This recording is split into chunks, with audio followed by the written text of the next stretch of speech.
All right. So with this, I think we will proceed with the presentations of this session. We have interesting speakers with us lined up for this.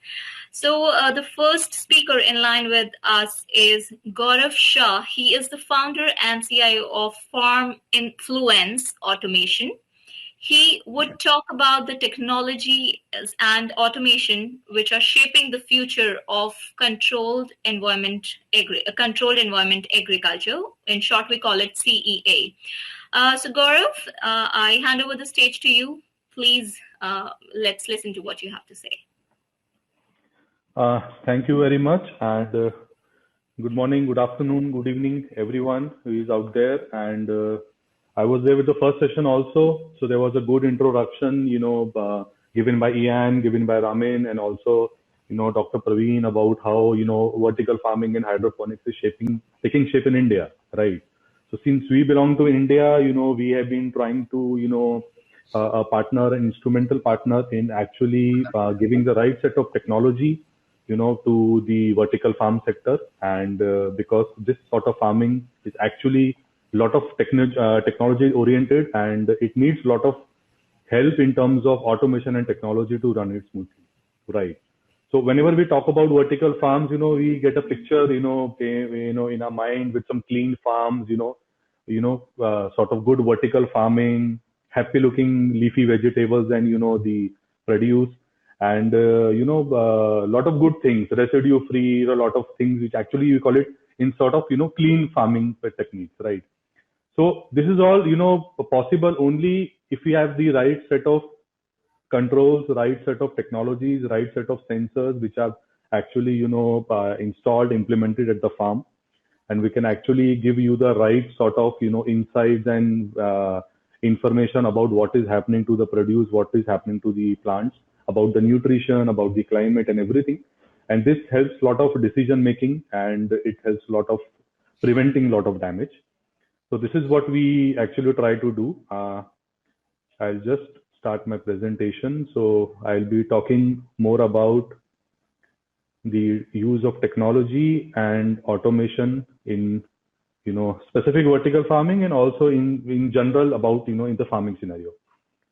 So I have, my screen is visible. I'll just proceed forward. Yes, please. So I would be talking about automation in general, why we need automation. Then obviously the use of IoT, which is, very much, need of the hour, and it needs to be rightly exploited, for, implementation in the farming, which we are talking about. We'll be talking about connected farming. So this is the solution we actually offer under Farmfluence. Some new age farming techniques, obviously, when we are moving from this traditional farming thing to the new age farming like vertical hydroponics or soilless farming, some applications, and also I'll show you the live dashboard of how we actually, collect the data from the farms and automate the farms. So just food for thought going forward. This has been, spoken many times. Even couple of, the speakers in the last session also spoke about this, So we are actually moving to a scenario where we'll be having a shortage of food, right? With the way population is increasing, and with the way situations like pandemic hitting everyone, and a lot of countries talking about food security, industrialization happening. So we are actually, losing the cultivable land in terms of, the raw land available. So there is a need of the hour to actually look for, different new farming techniques where we can actually grow, more crop per hectare or per acre, whatever you say. And so I think vertical farming is the good answer to that. And again, the major part would be doing it in a sustainable way, right? So because we have been talking about this, that every farm is different, every design is different. And, in India also, we have had scenarios where actually a lot of farms have failed, because they were not designed well, or, they were not marketed well. So sustainability is a big point where we actually need to look forward. So why do we need to actually automate the farms, right? So when we talk about vertical farming as such, or soilless farming, so it is of a more, we call it farming for the learned person, or farming for somebody who's actually, he knows what exactly he's doing. It's not the traditional farming that I have a season crop, I sow my seeds, I leave it to the monsoon, or I leave it to the underground water to do the rest. So it is not that traditional way to do, we talk about hydroponics or vertical farming is a general scenario. So, this needs a lot of automation in terms of managing the water, managing the temperature, the climate, because we create an artificial environment to grow, for the plants to grow. Nutrition management, very important part. So all these things need a right sort of system which can actually take decisions on its own, based maybe on a pre-programmed way or maybe on a intelligent way, so that it can take its own decisive action wherever whatever logic has been put in. So that's why automation is something becomes very important. It's anyway important in all sectors when we talk about either industries or any sort of sectors. So it becomes very important. So that's why automation, it actually brings that necessary agility to the farm, and helps respond faster and more effectively to the changes, right? Now, when we talk about an extended part, so IoT, again, IoT is, it's all about connected devices, connected systems, which gives a better, functionality to the automation. So we're putting the right set of sensors in the farms to, monitor the water, to monitor the nutrients, to monitor the climate, and, get the collected data at one place, and, have a better visibility of the farm and take, necessary actions based on it. So IoT is again very important, which should be, properly used in the automation of the farms as such, right? So now why we need, in terms of, if I talk about, if somebody can argue that why would you actually need some technology to run a farm, right? So ultimately, when we have some sort of automation or technology implemented in the farm, we have devices which is giving data. So we have a lot of sensors which give us a lot of information and data about the critical parameters, right? Which actually helps us take, decisions better. Then it actually helps us monitoring and tracking. So by the by the way of getting information, we get a lot of realistic data. We can monitor, we can define our range, we can see if something is going out of range. If something is not in track, we can take corrective action. Obviously, then we automate things based on it. So let's say I need to run my pump for a specific time in a day, or let's say every 30 seconds in 1 hour. So I can define it precisely within automation. The system can take care automatically. Similarly, if there is a temperature change, suddenly you have a temperature change outside or inside, the system can automatically take care of it by switching on and switching off various elements. So this greatly reduces human efforts and errors, and it actually helps to productivity. Then obviously it helps in increasing efficiency. So your device work right the way you want it, and ultimately reducing the effort, reducing the man hours put into the farming. And ultimately what we get is a better produce, a better value to the produce, and a better quality of life. So this is something in the generalistic way, not very out of the box, but every one of us understand. But definitely in farming scenario, in vertical farming, it is actually very important and need of the hour, right? So now in generalistic thing, if I say, adoption of IoT, it has been happening in all industries. Health sector, we have, specifically seen automotive, industrials, even smart cities in India. If we talk about use of IoT, it has been everywhere. In our general lives, everything is in and around us is IoT only. So that's how we know it's all about connected things, connected environment, and that's how we approach, in farming also. So when I talk about IoT or technology in agriculture, so specifically in India also, we have been seeing a lot of technological changes in terms of farmers adopting new technologies and new gadgets. So we know that helps us actually improve the productivity and efficiency of farms, be it sensors, be it some sort of machines, be it drones, as I've mentioned in the visuals, and the lot of other technologies to actually integrate and use at the farm. So in farming, there are a lot of applications. So IoT is everywhere. We talk about diagnosis of diseases, doing fertigation, analyzing the crop yield, maybe collecting the data, talking about the soil parameters if it is soil-based farming, monitoring, water management, fertility, everything done centrally from maybe a palm top using a smartphone. So that is something, the IoT can have that power in, farming. So now how the applications are going in, as I mentioned, world over, widely drones are being used, sensors are being deployed, weather stations very common, to actually collect a lot of insights for, farms, and then use that information and data to actually grow whatever is required, right? So some of the sensing elements or some of the core elements in the farming, in the even the vertical farming or traditional farming required are, when we talk about weather or environment monitoring, it's about temperature, humidity, pressure, the light, how much light your plants are getting, and also the CO2 levels. So these elements are required to be maintained. When we talk about soil level, soil monitoring, electric conductivity, potential hydrogen, moisture, temperature, and the nutrients in the soil. So again, that needs to be sensed and accordingly decisions are made. Water monitoring in vertical farming, very critical because mostly vertical farming is done soilless. So managing the EC, pH, again, temperature and the fertility, the nutrients which go into the water. So this is very much important. And in generalistic view, if we are doing a bigger farm, so monitoring the crop, so and also doing the pest control. So everywhere, it has been deployed, it is being implemented. Developed countries, a lot of people are using small aeroplanes, big drones to actually monitor the farm, to actually take actions in terms of spreading some sort of nutrients or pesticides in the farm. So everywhere you have this thing. So as I mentioned, new age technologies, right? So when we talk about vertical farming, maybe for us, it's more like an extended arm for horticulture, growing the leafy greens, growing the vegetables, or growing the fruity crops, which are very well adapted to soilless farming. So it is very important for us to understand, like, now the people, the consumers are becoming very aware about the quality. They want to know whether the fruits or vegetables they're eating are there residue free or not. What is the source? Is it near organic or organic? And also a demand of off-season crops. So for example, if I want to eat strawberry in summers in India, I don't get it, traditionally. But if I have a climate controlled farm, I can definitely think of, or I can actually, get strawberry in summer, right?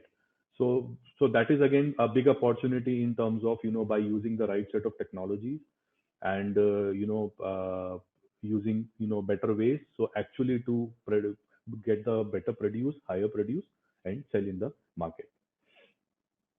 So some new techniques which were widely being deployed in India, all over the world as well. We have poly houses. We call it those poly houses. So then which are comes under protected farming. We're using coco peat and other media. We have typical fan and pad based complete climate control farms, which is our main focus area. So that is widely used in vertical farming. Obviously, the vertical chain system, we have A stands or NFTs being used, and also the indoor farms. So in high urban areas, Yeah. the indoor rooms or the buildings are being utilized to do farming, right? So these are some better techniques, new techniques which is taking shape, shaping up, which we have been talking about in this event widely. And all these needs actually required high level of technologies and automation to run. So the simple diagrammatic representation, I would say, sensor taking root value from the plant root, and it is taking the critical parameters, the moisture, temperature, or the potential hydrogen of the plant at the root level. It is getting collected by a small data logger or a gateway, and then it's pushed to the cloud. And then we can have a central sort of control or a SCADA sort of application where actually the complete monitoring can be done and actions can be you know taken over it. Better, more technical version of it. So on the downside, we get the physical layer, which is actually the farm. So you have all elements which are connected, all automations set in place, sensors, machines, drones. They talk to your, central application or architecture through 5G, 4G, Wi-Fi, LoRaWAN, lot of technologies, which are widely being deployed. And then the ultimate data is getting collected to the cloud, and where you actually have a lot of depositories, insights, analytics, and ultimately the decisive actions being done. So some use cases in India, what we are doing, under our effort to automate the farms. Very importantly, climate monitoring and control. So we have enabled more than 40 commercial farms in India, where we are doing the complete climate control for the farms, moisture control, humidity, temperature, pressure, lighting, everything. Obviously, automating the greenhouses, so a lot of parameters or electronics in the farm, which actually needs to be automated. So big fans, exhaust fans, circulation fans, defoggers, fogger machines, humidifiers, you have gas discharge systems, you have air conditioning systems, you have lighting, which needs to be automated as per the requirement of the farm. Obviously, crop management. So we are also doing, complete from germination to harvest crop management for the farm so that they can actually, see what is happening, at what scale they are growing, and what is the do's and don'ts for them.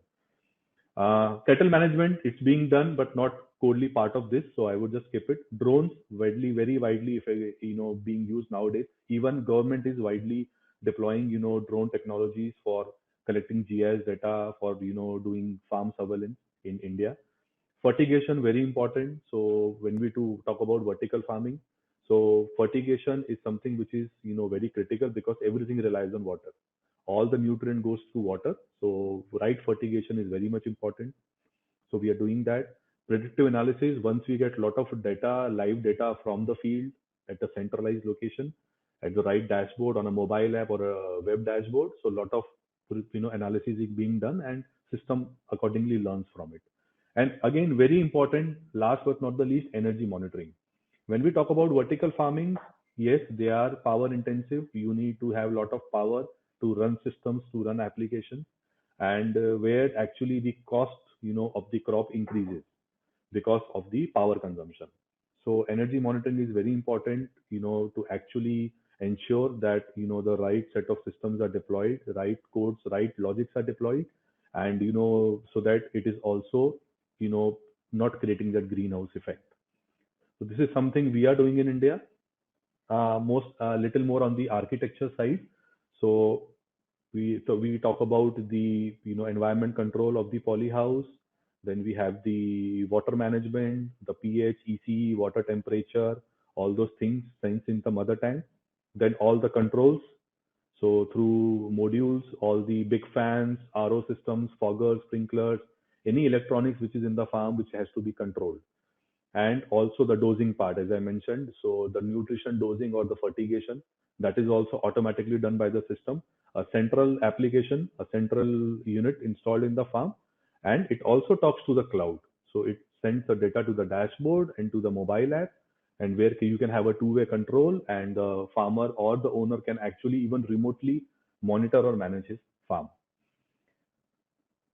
So this was more on the slide side. I would just share another screen.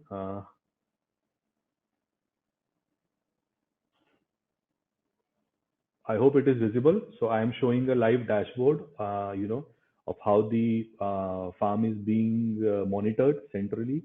So this is how we collect data from, a set of, controls in the farm. So all sort of water parameters, the potential hydrogen, electric conductivity, even for matter dissolved oxygen for aeroponics, water temperature, farm humidity, farm temperature, the tank levels. If you have soil-based farming, what is the actually nutrient level in the soil, then moisture, temperature, light, and also the energy monitoring part, which is power consumption. So what is your actual load at the farm? How much power energy units you have used? So you can have a prediction what would be your energy bill at the end of the month. And also a lot of controls, which can be actually done remotely as well, which talks about what all controls are working at the farm and what all controls need to be operated. So you get a holistic real view picture of your farm at single dashboard, which is all real time, with a delay of 30 seconds to 1 minute. All the data is captured centrally, and the farm owner or the farmer can have a complete 360-degree view of his farm, and accordingly he can take corrective actions. So whenever there's something out of range or something failing, let's say power cut, he also gets a notification, and this also helps him take immediate decisions to control any damage. So this is how it is being done. Also, the same thing is available on the mobile app.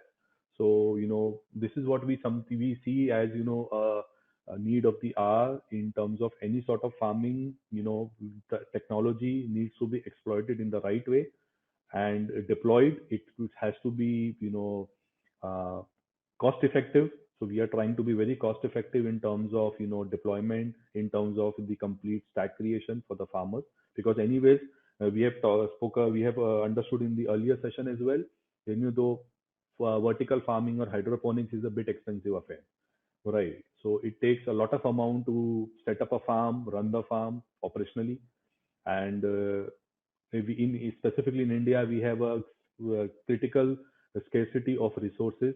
We don't have good agronomists, we don't have good consultants. People are coming from traditional agriculture background. So again, dependency on technology becomes more, in that sense. So this is something, it's very much required, and I think vertical farming is the future. It is already taking, shape. A lot of people are getting into it. A lot of enthusiasts.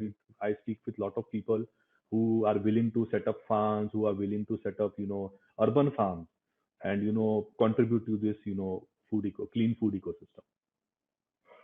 So this is something from my side, and over to you. Thank you so much, Gaurav. It was a very illustrative and I would say it was a very comprehensive presentation by you. I'm sure your words have reached the minds of the audience who are looking at this. Just for the information of all the audience and people who are attending this show, I would like to tell you again that Farmfluence Automation are the platinum sponsors of this event. They have their exhibition booth in the booth section, which is on the left side of the screen. So you can discuss more about what their company does and how you could partner them for future by visiting either Gaurav or his team at the exhibition booth area. Okay, so thank you once again, Gaurav. Now and if somebody have any questions for Gaurav, they can please drop them in the Q&A section. The next speaker in line with us is Peter Van Wiel. He is the innovator plant production systems. He would enlighten us about the plant empowerment, a crop control method based on sensors and physical law. So Peter, I hand over the stage to you. Thank you, Afshin. Very nice to be here. Let me share my screen first.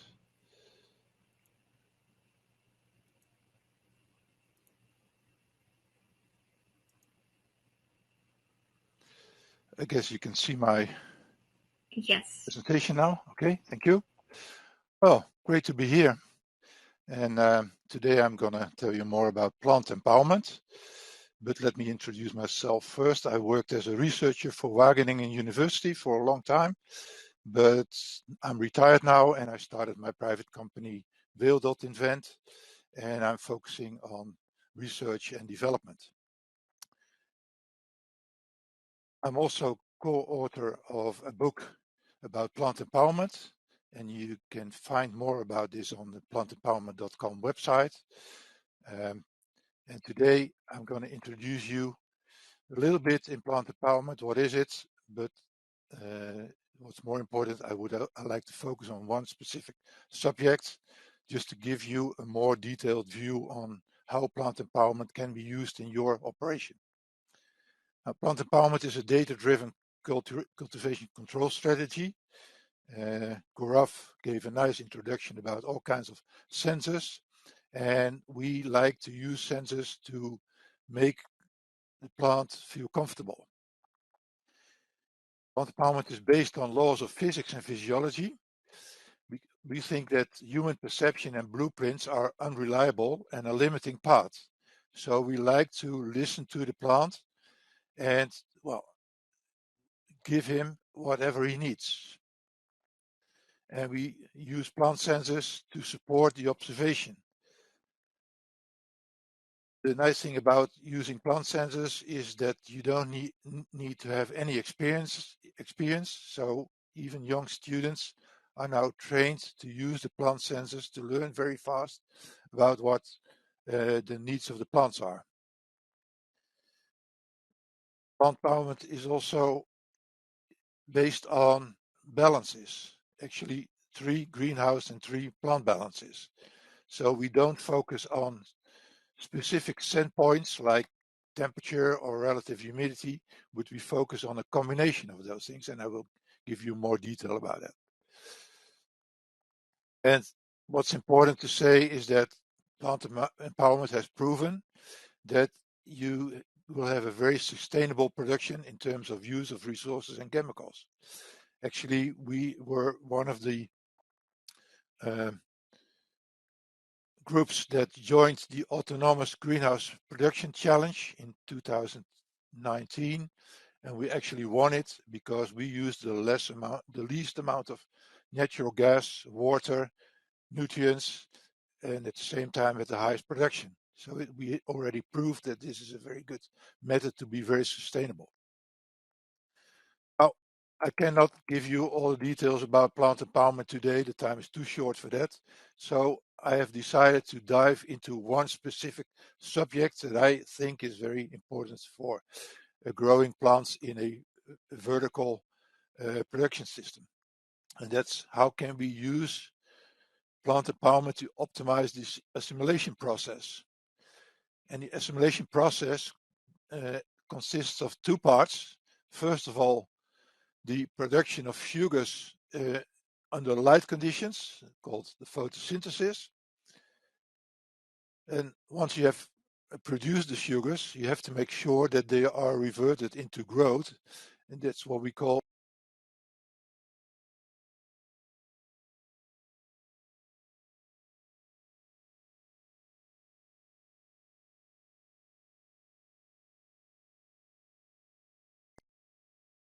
Peter, please unmute yourself. Can you unmute yourself?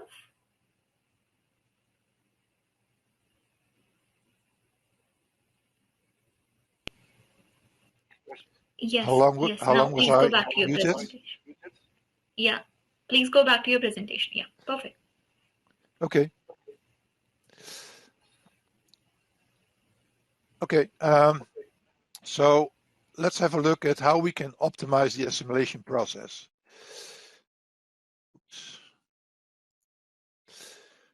Like I said, 6 balances play a very important role in plant empowerment control. And here you see the 3 plant-related balances: energy balance, water balances, and assimilation balance. And how can we use those to get a better control about the needs of the plant? First of all, the energy balance and the water balance determine the opening of the stomata. The energy balance is based on an input side on the left side and an output side on the right side. Input side is the radiation and convective exchange of energy to the plant, and the output side is the radiation, convection, and evaporation exchange of the plant itself. And those two sides have to be in balance. On the right side, you see the water balance. The input side is the water uptake by the roots. On the output side, we have the evaporation and the growth. Now, the growth is a very small part of the water balance, so evaporation is the most important one. And like I said, both together, energy balance and water balance, are determining the stomata opening. And it's important to keep the stomata as wide open as possible because CO2 has to enter the leaf.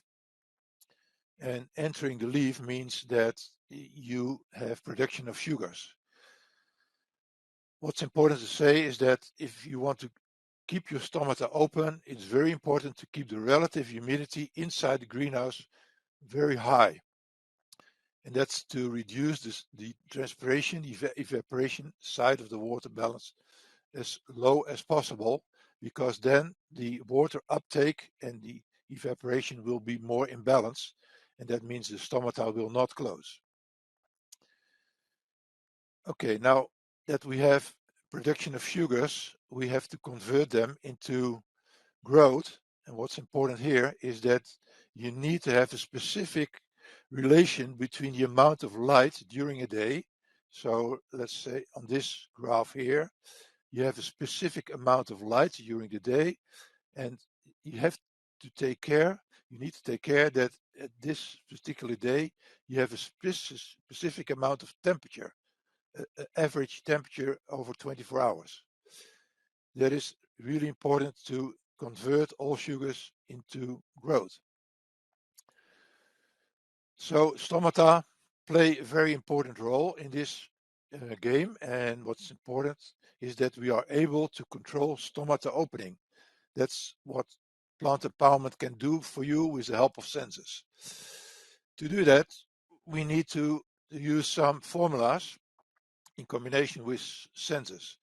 And here you see the formula that we use to calculate the amount of transpiration. And it's based on the amount of absorbed radiation, so the supply of energy, plus the convective energy supply, which is based on the difference in temperature between the air and the leaf, and the factor H, which is depending on the air movement in the canopy. Without air movement, there's no convective exchange, so there's less energy available for transpiration. And what it means is that if you have radiation and the air is warmer than the leaf, you will have transpiration. But if you have no radiation and no air movement, you have no transpiration. And that's something that can happen inside a greenhouse or a vertical house.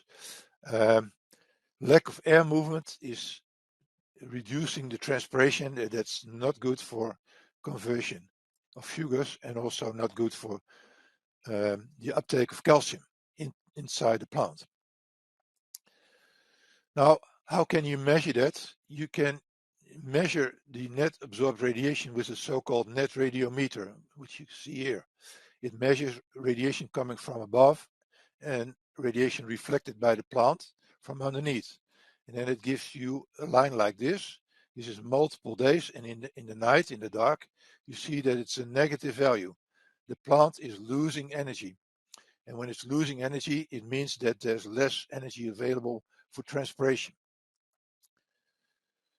If you don't have a sensor like this, but you do have a specific type of artificial light, then you can estimate the amount of net radiation by calculating the energy produced by the lamp itself. And I've given an overview here for the 3 different light sources. Sunlight, this is this column, high pressure sodium, and LEDs. If you have, let's say, 200 micromoles per square meter per second light in your situation, it will send 42 watts per square meter in terms of power energy available for photosynthesis. But since HPS does additionally send infrared, which LEDs do not, you will have more energy available on the plant level, 108 watts per square meter, compared to a LED, which means that the LED delivers 40% less energy for transpiration than HPS. And HPS at the same time delivers 60% more energy for transpiration than sunlight. It contains more infrared energy. And you can take those into account if you want to calculate your transpiration. Now, to calculate the transpiration based on the formula I showed, you need some sensors. First of all, you need to measure the temperature and the relative humidity inside the canopy because it differs from the conditions in the air above the canopy. What we do is we're using a housing, insulated housing with a sensor that is very accurate, and the housing is aspirated. It's very important to do that to compensate the warming up of the housing itself. And then we send the data, like Gaurav already showed us. We send the data wirelessly to a server so we can use the data. We also need to measure the temperature of the leaf, and the best thing to do is to use a thermal camera. You see an image of a camera. This is a tomato crop, and you can see the blue color is a lower temperature than the yellow color, which means that in this particular image, the top of the canopy is colder, and it's a lot colder than the lower part of the canopy, and that's because of radiation exchange of the plant to the sky. It's important to say that the thermal camera itself is not accurate enough to have the 0.2 degrees centigrade accuracy that we need, but there's a trick to overcome that.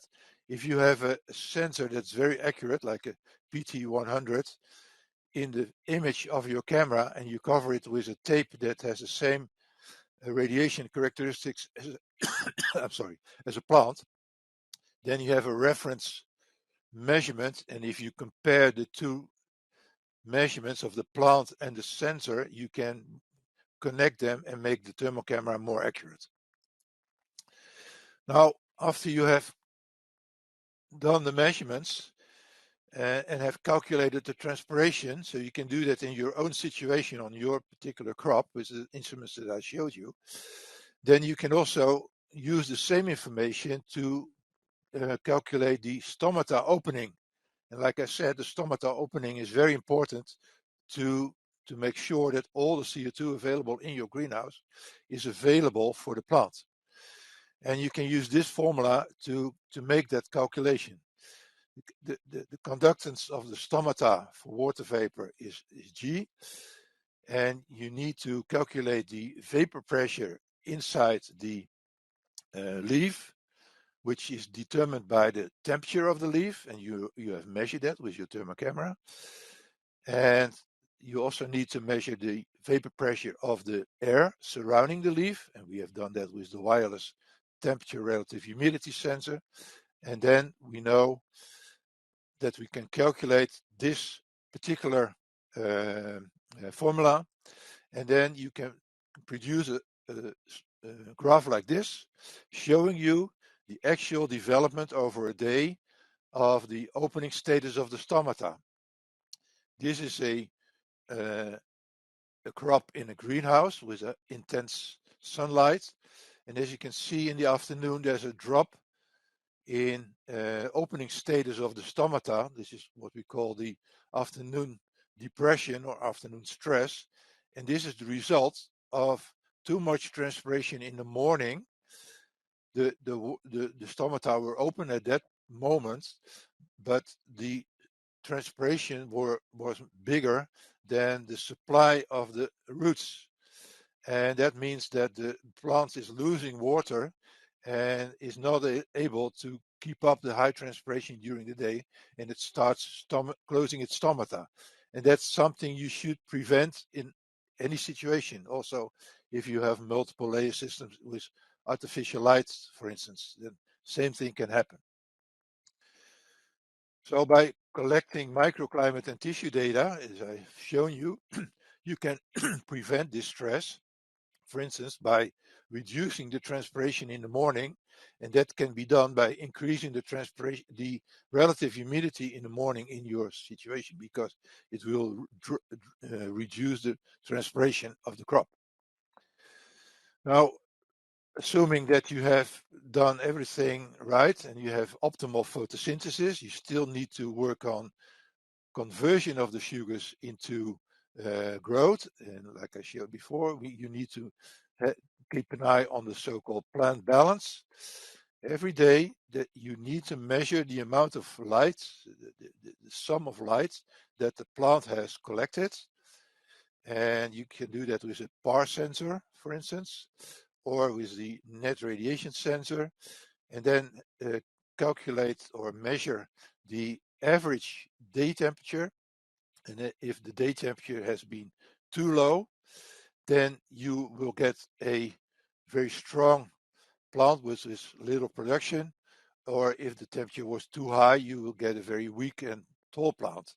So by controlling the temperature, and that's particularly something you can do in the night, for instance, very easily, that you can determine the quality of and the production of the plant. So time for a conclusion. When you use the plant empowerment strategy for controlling photosynthesis and the conversion of sugars, then you are able to obtain higher photosynthesis because of the prevention of water stress. You can obtain more production and quality. And I have not mentioned that specifically, but we have seen that you also will get a more healthy plant that is less vulnerable to pests and diseases. This concludes my presentation, and I would like to invite you to take a look at the plantempowerment.com website and become part of our community. And if you feel the need to contact me, you see my email address in the left corner of this presentation. Thank you. Thank you so much, Peter. It was a very informative presentation. Thank you so much. Moving on, we have our next very interesting speaker, Ardalan Gilawizadeh. I hope I'm able to pronounce your name right. Thank you. Yes. So, regarding Ardalan, if you will find saffron growing indoors, you would always see Ardalan over there. If you see any mushroom growing news on the internet, you will always find Ardalan there. So I am glad to welcome Ardalan to present on cultivation of the most expensive spices, decreasing its price of transportation, and engaging other industries to vertical farming. Ardalan, the stage is yours. Hello, everybody. Thanks for having me. Thanks for GVF, Vertical Global Farming, for this event. The story of vertical farming is very simple. This is near the 90% decrease in water consumption, near the 60% using the fertilizer, near the 70% decrease in all kinds of disease and disorder of agricultural crops, increasing the areas under the cultivation, all kinds of the crops, like saffron, you mentioned to saffron, the other spices, and the mushroom. You know, there is a reality with increasing urban population. All of us, we do not have access to very big environment. For example, in London, in Munich, in other big cities, Dubai, Madrid, the access to this environment, very big environment, it is very hard. In vertical farming, I mentioned increasing the areas under cultivation, so that in growing saffron indoors, 100 square meters, 100 square meters is equal with 1 hectare. In 100 square meters, we can put near the 6,000 kilograms of bulbs. With the shelving system, 1 hectare outside, because there is one surface. Also, I have access to near just 4,000 or 5,000 kilograms. Also, yield of the saffron in 100 square meters per year is near the 10 kilograms of saffron. In the outside, 1 hectare with the equal using of the bulb is near the 4 kilograms of the dry saffron. All of us in the big cities that I mentioned, in London, in Munich, Dubai, Tehran, New Delhi, all of us accessing to this environment, 100 square meters, 20 square meters, 10 square meters, 5 square meters, 15, all of us we have in our house, and I have numerous training across the board that they are working in their house with their father, with his family. I have a trainee that works with the sound. I have a trainee that works with the father and the family, and they are working in this business, growing saffron indoors, growing all cultivation, all exotic mushrooms, and they can earn a lot of money. Also, agricultural activities, this business, and preventing all kinds of mental diseases like depression, like anxiety, like OCD. This is that I know it's a session about the vertical farming, but I would like that mention to this. And vertical farming allows to you, that work. Your city is not important. You're from Africa is not important. You're India, every corner, even in this case, with vertical farming, we can have the business of the vertical farming, growing saffron indoors, growing, for example, the ginger indoors, exotic mushrooms, growing all kinds of insects. They have scorpions in the vertical farming because everything is under control, okay? And I mentioned to cities, for example, the New Delhi with 20 square meters. For starting, there are heavy questions. For example, I'm from South Africa. Can I start? Yes. You do not have any limitation in your region, in your city. Do you have any limitation in time? We do not have any time. For example, in the outside, for example, some countries like Iran, for example, Greece, Morocco, Algeria, Israel, these countries, for example, in the outside, they can cultivate saffron, but other the spices. But with the growing saffron indoors or growing spices indoors, the most expensive spice, the growing exotic mushroom, we can cultivate every corner in the world that you are watching it. You are here, this my world, because everything under control.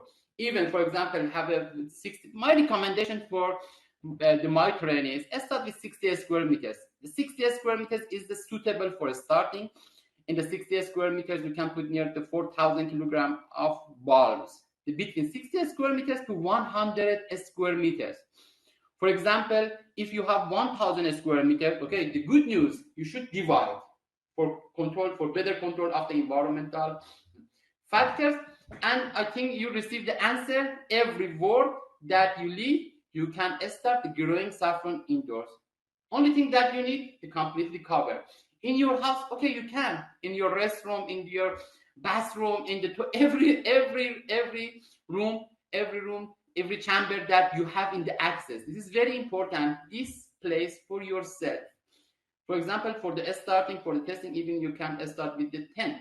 I have a training work with the toilet. For example, this is the close, everything, and start with the growing saffron indoors with this. We do not have any limitation in the time. Also, with vertical farming, we do not have any limitation in the working. But the only things that you need for starting for 60 square meters, it is the shelves. The material of the shelves is very simple. It is the iron or aluminum. But you should find this very cheap, because the cost of the investing, you want to invest in this project is very important. You should spend the money that is necessary, and you shouldn't spend the money that is unnecessary. For example, the material of the wood, for example, for shelves, you can spend near 1,000 euros. For 60 square meters, you can spend near the 25,000 euros. Unfortunately, this is our task. For example, Ardalan Ghilavizadeh is a company, for example, they produce LED, produce light, and my training live in the New Delhi. The New Delhi, for example, the city in the Iran, in the India, in Europe, 24/7 weeks, we have access to sun. And okay, because I produce the artificial light, LED, I, for example, offer the LED lamp. For example, the shelves with the colorful. This is the wrong. We should simplify. We shouldn't complicate this process. This process of vertical farming is very simple, but needs to suitable knowledge.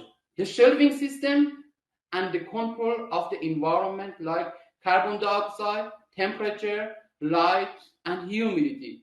About the light, for example, Ardalan produce and manufacture the light LED lamp, and in New Delhi we have access to sun. Sun is completely free and have the mix of the variety of the light 350 nanometers to 650 nanometers, the mix of the blue light. Okay, if my training, for example, you should spend a shelves very colorful with the LED, okay, and it's not necessary. Okay, if I force, for example, my training purchase the near 20,000, this investing has wrong. My trainees in near future faced with the problem, okay, it doesn't have economical justification for me. Okay, I harvested the numerous flowers of saffron because he or she spent the money that is not necessary. For example, the all crops, the all spices, the all exotic mushrooms that we grew in the completely cover, we need to variety a range of the 12 to 28 centigrade. For example, saffron. In the summer, we purchase the bulbs at the middle of the summer. In the 1 month, we should provide for the bulbs in the environment 25 centigrade. Okay? In the autumn, the growing saffron needs to 20 centigrade. After that, we should give a cold shocking during 3 days. After that, 17 centigrade. Finish. This is the story of temperature for growing saffron indoors. This is the process. 25 centigrade in summer, 20 at the beginning of the autumn, 17 at the 12 centigrade, the middle of the autumn. At the end of the autumn, exactly like this, the 1st December, that we need to temperature near 17 centigrade. Okay, if I live in the, if my trainee live in the India, in the warm region, he or she should focus on the air handling unit and the chiller cooling system. Okay, it is very big round. Instead of spending money for 5,000, for example, he or she should spend 5,000 euros, for example, for air handling unit. And instead of this, okay, you should purchase the LED, because Ardalan doesn't produce air conditioner or doesn't produce the chilling system, produce LED. This is wrong. We should simplify, we should clarify, and it should completely clear, completely frank, and the points of the region that they need to spend the money. They spend the money the suitable time. I'm not disagree with the LED. Some region, for example, in the Norway, in Sweden, we do not have access. Some people work in the underground. Okay, there is not some. Okay, the producer of LED should offer their products, the suitable product. Not, for example, in the region, we have 5 farms and we have 5 million factory manufacturers of LED. Numerous. This is wrong. It doesn't need. We have the numerous over 5 million producer, for example, the LED. I'm not agree, but this is, I would like that say the reality about the sun. For example, my trainee live in New Delhi and have access to the sun, okay, with a little window and suitable with the knowledge related to carbon dioxide. We did it. Sometimes it doesn't need to spend money for the access to light. For example, in the 4 factors, that is very necessary. The cultivation, all kind of mushroom, the growing saffron, the growing spices. If you want to start the mushroom, only thing that you need, the temperature, light, humidity, carbon dioxide. About the light and carbon dioxide, completely related to your knowledge. You should want to learn how to play with this environment, in these factors. But the temperature is completely in your money. For example, my trainee live in the New Delhi, in Mumbai, have access to sun, and has a region. For example, in autumn, I mentioned that he need to 20 centigrade or 17 centigrade. If you couldn't control the temperature to 17 and temperature rise to 17 centigrade, and Mumbai is the city that have a region, for example, in autumn, 25 centigrade, 28 centigrade, my task as a company, as the give, for example, the consultation, I should explain for him, you need to air handling unit and chiller and cooling system. Okay, you have the sun. It doesn't need you spend. You should spend money for the air handling unit. You should control. And in the New Delhi, you can purchase the air handling unit and decrease. Unlike, for example, I have a trainee in the Norway, in the Sweden, in the Munich. Okay, it doesn't need the purchasing any chiller, any air handling unit, any cooling system, because we live in Munich. In the autumn, that I need to 12 or 17 centigrade, the weather automatically, the God automatically provide for me the temperature, the suitable temperature. Okay, this is our task, the company related to vertical farming. If the people that work in university related to vertical farming, for example, the company that gather the numerous people, this is the company that manufactures all equipment related to the vertical farming. We should offer in the suitable time. If I have the customers in the work underground, if for a special crop, I should offer. for people. And for example, I gave a method. I gave an example. For example, I gave an example. For example, if you have access to the sun and you work with saffron, you do not need to alienate the system. Okay, this is a very clear. I have experience near the over 12 years about the saffron.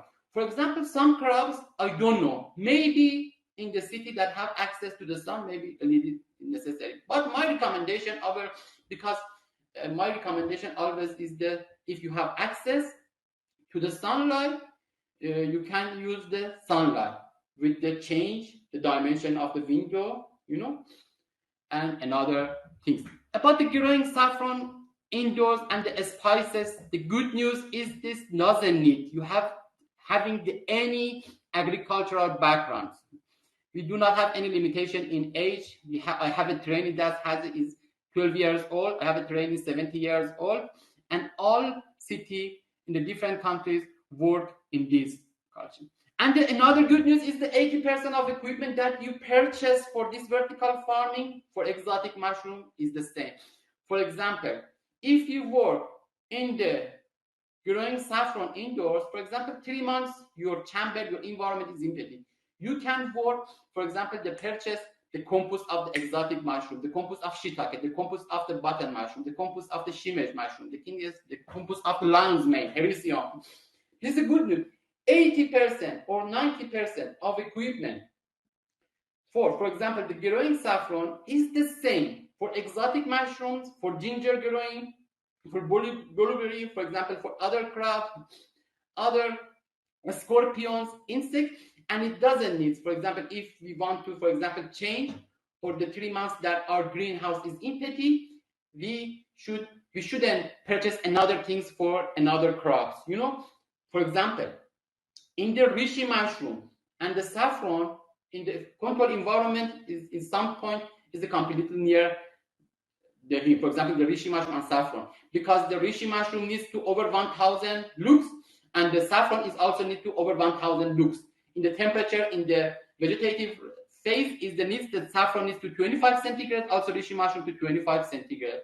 The good news is that 80% of the equipment that we use is the same, and it's very important to starting. We should suitable. This is exactly like a structure of the building.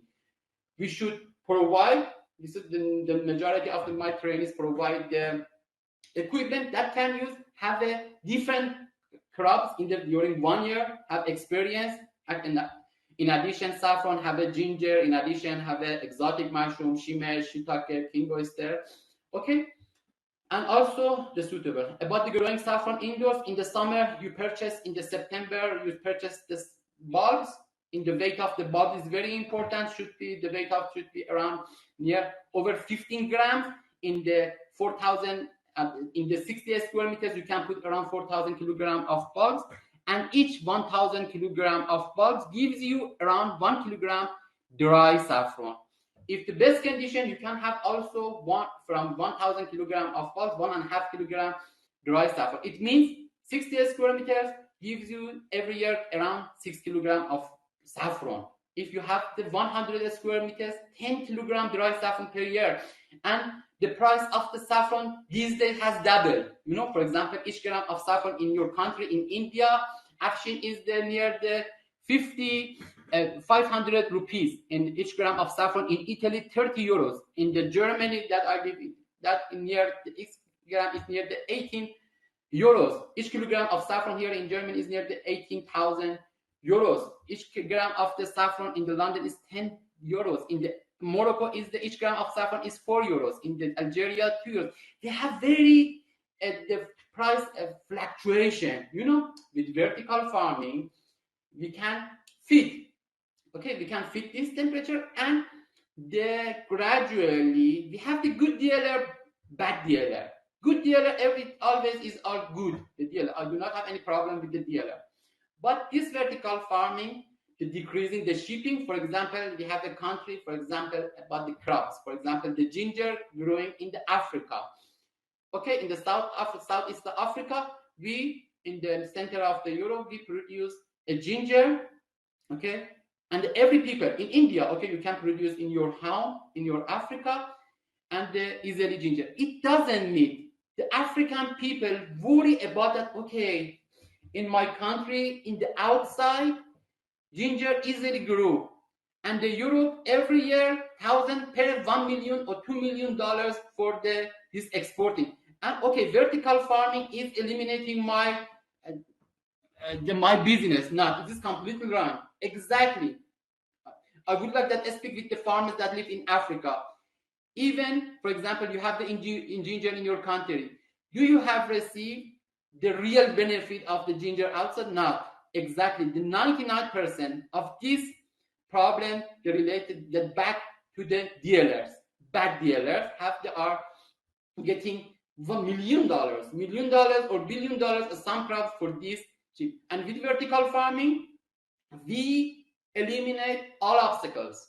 Near the time, near the age, in your house, you can become a farmer. Okay, near your sound, the family near you, and this, it doesn't mean that's, for example, the nation's crops. For example, if some crops that farmers, it doesn't mean that your country, your crops, your nation's crops has eliminated gradually. No, it doesn't mean.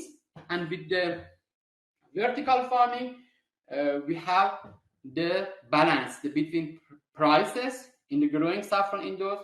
In the summer, when you purchase, the 4 months you are engaged with the growing saffron indoors. In the summer, in the September, you purchase the bulbs for 60 square meters. For 60 square meters, around 4,000 kilograms of bulbs. You should, before that, they provide the shelves in the 4th floor in the wooden boxes, without soil, without even the perlite, even with only the wooden boxes, only 25 centigrade in summer, humidity around 60%, and the light with the sound, if you have access, a little dimension of the window is the 50 by 100 centimeter, and you will, in the autumn, you should decrease the temperature near the 20 centigrade. After 1 month, 17 centigrade, 12 centigrade, the cold shocking. After that, 17 centigrade, and you will see the beautiful flowers in your wooden boxes. After that, you can keep also the flowers in your greenhouse with a little, if you consider the height of the wooden boxes with 20 centimeters. If it is possible, I would like to share some PowerPoint. Do you agree, Afshin? And I would like that. And is it, I have a question. My PowerPoint, is it visible? Yes, it is visible. For example, in a model, for example, for vertical farming, the vertical farming is very simple. 2 rows of shelves, the red part is the air handling unit, and the pipe at the middle of 2 shelves is the plastic dock or aeration channel. I told you, this depending all of your knowledge. With the shelves, this is also in the shelves, air handling unit, cooling system. With this simple system, you will be able every word. And you have all of things, can access to these. So for example, the shelves, the plastic dock, these are the chiller for the country that is very warm. For example, in India, this is the heating system for Deutschland, for example, has a winter and air handling unit. This problem, for example, the chiller, cold water inside the air handling unit. Air handling unit, both of country, cold and warm region uses, because this is provide for us air.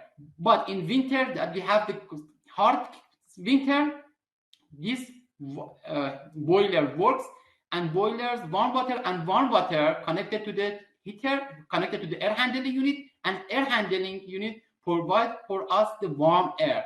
Also in the summer or the countries like India that the weather is very warm, the chiller cold water connected to the air handling unit, and the task of air handling unit provides cold air. To all chaos, we need to air, not the water. And also, this is the growing saffron indoors. As you can see, this is very visible. The bulbs of saffron in my hand. There is not any soil. There is not any bed. There is not any water. This is very clear. The wooden boxes, the shelves, only wooden boxes. You should play with the temperature, 25 centigrade, 20 centigrade. Also, another piece of my growing saffron indoors, wooden boxes, the shelves, harvesting of the flowers. Each 1,000 kilogram of bulbs of saffron gives you around 1 kilogram dry of saffron. Okay, and each 1 kilogram of fresh flower gives you 20 grams. Okay, harvesting of the flowers of the this is flower, and also the shelves and the harvesting of the shelf. Also another form of the growing saffron indoors. Very simple. The wooden boxes, the shelves, another pictures. Harvesting of the saffron. These are the name of the petal. After harvesting, we should separate the purple part of the red part, and the red part is the business that is very expensive. This purple has not the valuable cost. Another of the growing saffron indoors. These are very simple. Another, in my right hand is the dry saffron, and the other hand the bulbs of saffron. Each 1,000 kilogram of bulbs of saffron gives you around 1 kilogram dry saffron. These are diseases. This is another growing saffron indoors, and also another vertical farming of the saffron. Another vertical saffron. The saffron in the market every year increases because the 98% of my trainees doesn't have any agriculture, but the saffron, I think, it is head of the business. Mushroom, button mushroom, also good. This is the reishi mushroom, the most expensive mushroom, because my time is little, and I would like to show you the reishi mushroom in the vertical farming. Reishi mushroom, the reishi mushroom, the red reishi mushroom, king oyster mushroom. Facilities is the same. 80% is the same, and you have with the equipment that you purchase for your saffron. You can also, after saffron, you can king oyster. For example, in this slide, you can see in this shiitake. It is very clear. The shelves, the air handling unit, boiler, it is hydroponic fodder, forage. Also another, it's amazing. The hydroponic for the horses. My recommendation in the vertical farming, you can grow everything, insects. This is the leeches farming. Leeches, India and Chinese know, and the Russia people, the leeches. This is the great surgeon. Also the vertical farming. This is also the insulation. The wooden boxes that I mentioned for starting. This is the air handling unit that you need for starting of the growing saffron indoors. Another air handling unit. And also that mentioned at the first of my meeting about this. For a window for light in your door, you can provide the light, the suitable light. Also plastic duct, because we need to every year the suitable and balanced here every corner of our chamber. Also these devices that show us the carbon dioxide. This is very important, the amount of the carbon dioxide in the flowering of the saffron. We need to around 800 ppm of the carbon dioxide. The lux meters, we need to over 1,000 lux. Also another thing. Okay, thank you.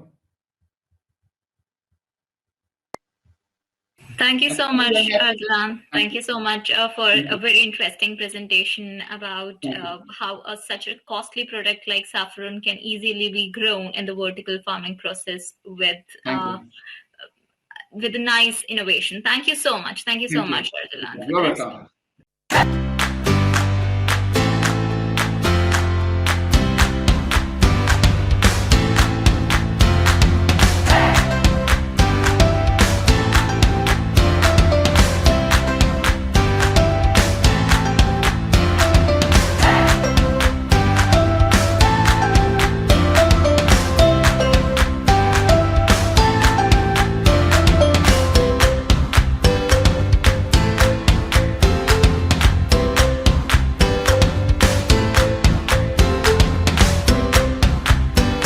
Now, I think there are a few questions from the audience for all the speakers, although we are running short of time, but I would like to take a few questions. For Gaurav, I think you have already answered, but let's just read it out for the audience. So Nathan is saying that he wants to know if semi-automation is better than the complete automation, especially for a tropical country like India, as the difference in yield in semi-automated and completely automated isn't that huge. So he wants to be corrected if he's wrong over here. So your comments are welcomed. Yeah, his question is actually right. Automation is actually directly proportional to the geography, right? So India has a varied geography. So we have states with, very low temperature. We have very states or cities with tropical temperature.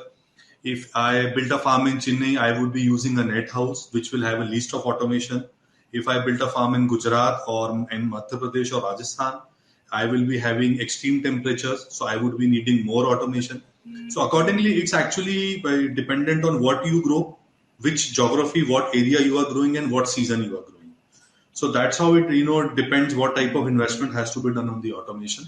So and again, with what is critical for you, like in Gujarat where we stay, we have problem with underground water, right? So I need to have the right set of system and sensors for the water management.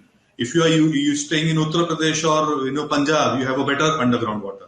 So then you don't need to invest too much into managing your water, like the RO systems or all that stuff. So again, it's actually, Dr. Praveen rightly said in his session, every farm is unique, right? Every farm is different in requirements and the design. So that's how the customization has to be done. And it's not about full or half automation. It's about the right set of systems which you require. Absolutely. I think that is a very satisfactory answer. So, Nathan, I think your doubts are cleared here. Also, Gaurav, I think people are very interested in your presentation. If it is possible for you, you can upload in the handout section. And if people want to have a look at it, they can do it over there.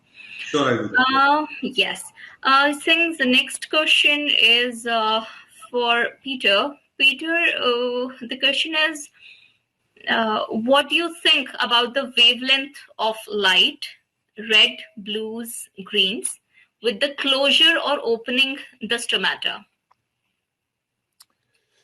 Yeah, I've seen that question and answered it.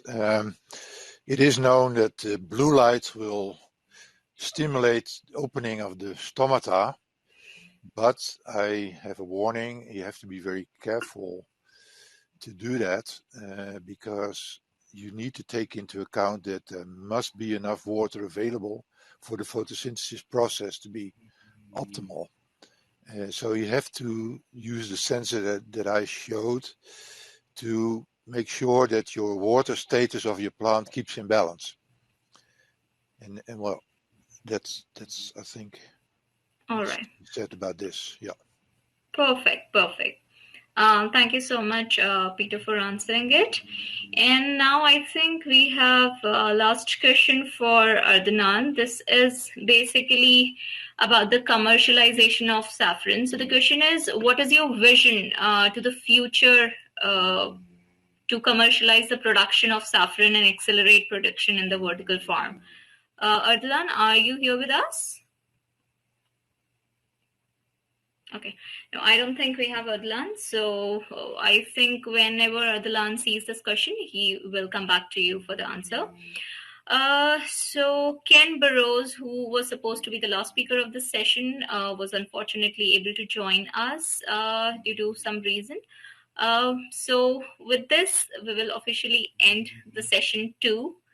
For today, and there is a 45 minutes networking break. All the audience are now requested to go and visit all the sponsors and exhibitors in the booth section and network with them and further develop business with them. So thank you so much, all the speakers. Thank you so much, Gaurav, Peter, and Ardalan for giving us great presentations in this session. Thank you so much once again. Thank you.